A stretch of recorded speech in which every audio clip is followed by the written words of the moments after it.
Hello everybody and welcome. This is Dr. Bob. I hope this video comes through okay. Um, I'm recording it on my laptop as opposed to my PC. I have no problem with my camera on the PC, so bear with me. Let's hope this works. Anyway, welcome to week 10. Fixing places and people is the theme this week, and I wore my Western Oregon University shirt today. Because it's still summer, even though it's fading, we're getting down to the last couple of days of August, which here, that means we got the rainy season coming up, so we try to enjoy any good weather we can get. So, anyway, welcome. Fixing people, fixing places and people, and any kind of scientist, whether you're a social scientist or a natural scientist, the object, as Marx, paraphrasing Marx, right? You can see that, paraphrasing Marx. It isn't enough just to understand society. The goal is to change it, and in this case, perhaps to fix it. And so I like to think that all scientists, including social scientists, use their skills, their tools, their knowledge to make society a better place. So that's where we're at in chapter 10. Your research papers. I wanted to just take a second to talk to you about them. I think I could have done a better job of explaining what I was looking for.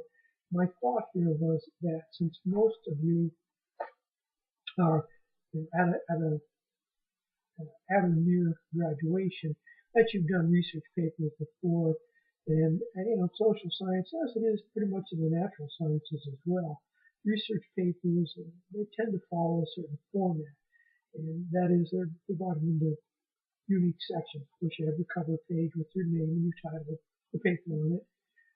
You have then the body of the text, which is your introduction.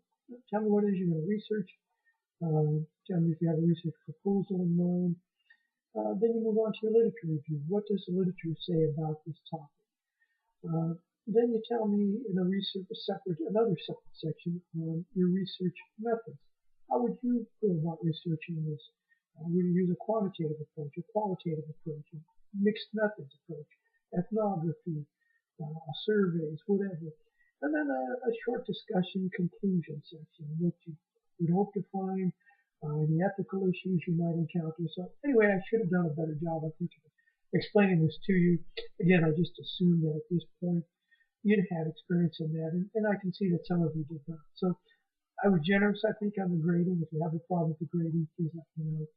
Okay, so next we have the final exam coming up, and that is going to be asking you questions about certain concepts. Remember, it'll be just like the midterm. We have a choice of 4 questions which we want to answer.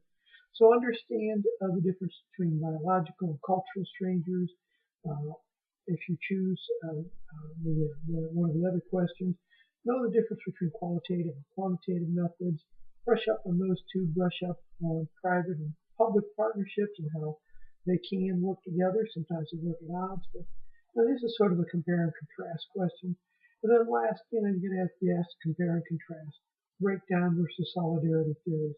So those are your 4 choices. If you're thinking ahead, if you're one of those who's kind of looking ahead, make sure you have a good grasp on whichever of those you choose to answer.